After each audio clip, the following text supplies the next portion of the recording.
Not landing at your intended spot is somewhat unique to backcountry operations. It is fairly common to have to do multiple approaches or balk landings when operating in short, rough, or confined areas. While we have all learned go-arounds and balk landings in primary training, the average general aviation pilot doesn't often exercise these skills on the typical longer GA runway. However, in the backcountry there are several varieties of these flight regime changing maneuvers. It is not a lack of skill, but rather abundance of judgment and experience that often leads us to not land where we intended. These maneuvers can basically be broken down into two categories. Intentional passes used to build a plan for the ultimate arrival,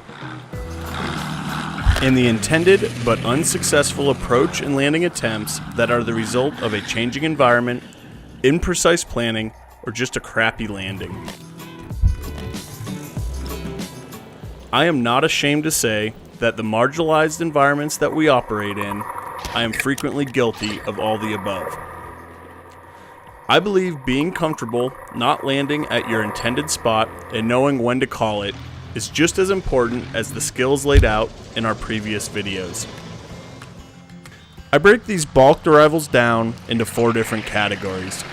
I use the aborted approach for no-go around strips. I use the intentional balk landing for assessing landing areas.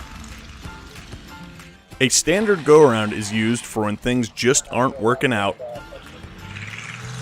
And the unintentional balk landing is used anytime after the flare is initiated and unwanted results happen.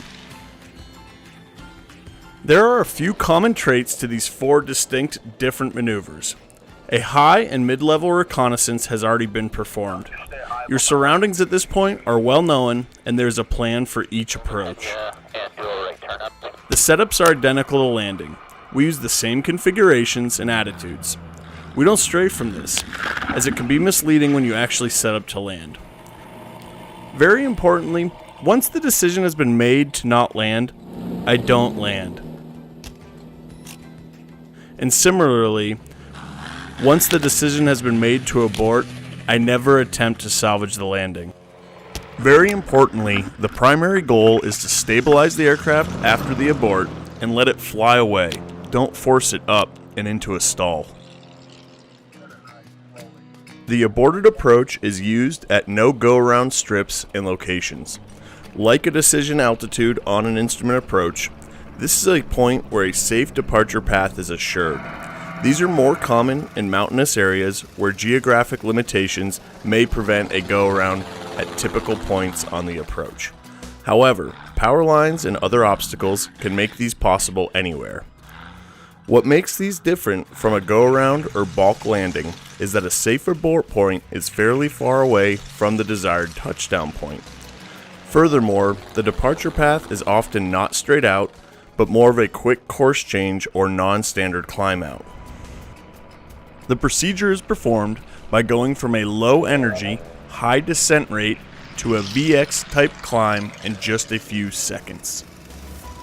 This is accomplished by increasing the throttle and letting the aircraft accelerate.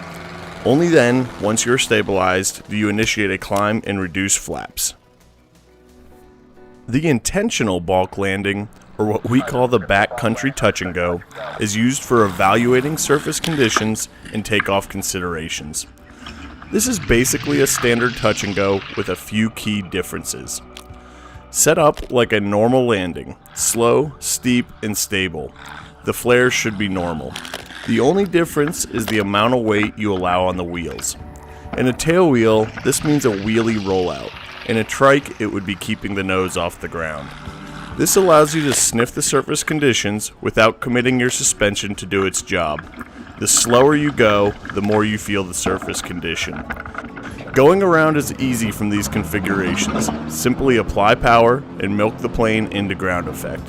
Let the aircraft accelerate and stabilize before changing configuration or initiating a climb. The standard go-around is pretty straightforward. The challenge is having the judgment to initiate it. I use go-arounds fairly liberally. If things aren't perfect in the shorter environments, I don't hesitate to give it another shot. This can happen far out or just before the flare. In either way, I power it up quickly, and only after the aircraft is stabilized do I climb and then reduce flaps.